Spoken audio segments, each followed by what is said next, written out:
बघा, धुळ्यात मतमोजणी केंद्रावर हाणामारी झालेली आहे। तृतीयपंथीयांचा मतमोजणी केंद्रामध्ये गोंधळ आहे।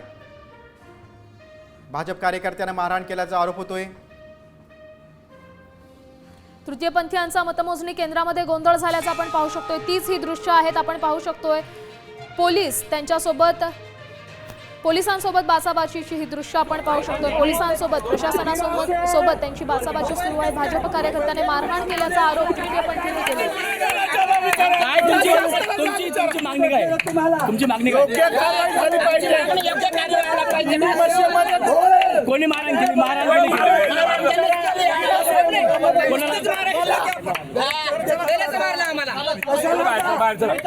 क्रमांक 16 ची मतमोजणी चालू असताना गिरासे यांनी कोणताही आय कार्ड नसल्याशिवाय मोबाईल घेऊन कक्षामध्ये प्रवेश केला। या पोलीस शासनाला जबाब विचारा।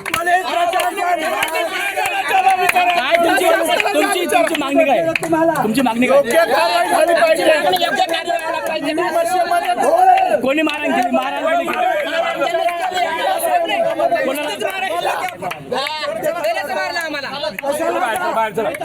क्रमांक 16 ची मतमोजणी चालू असताना गिरासे यांनी कोणताही आय कार्ड नसल्याशिवाय मोबाईल घेऊन कक्षामध्ये प्रवेश केला। या पोलीस शासनाला जबाब विचारा। तुमची मागणी काय? तुमची मागणी काय?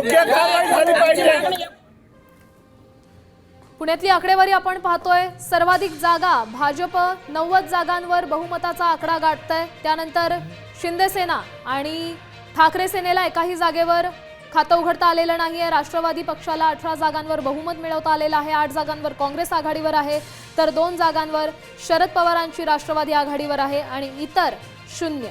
भाजपनं एक हाती सत्ता पुण्यामध्ये मिळवलेली आहे। काही वेळापूर्वीच मुख्यमंत्र्यांनी केंद्रीय मंत्री आणि पुण्याचे खासदार मुरलीधर मोहोळ यांचंही अभिनंदन केलेलं आहे आणि आपण बघतोय भाजपला हे मोठं यश आहे। मात्र अजित पवारांना हा मोठा धक्का म्हणता येईल। राष्ट्रवादी काँग्रेस एकत्र येऊन देखील यश मिळवता आलं नाही।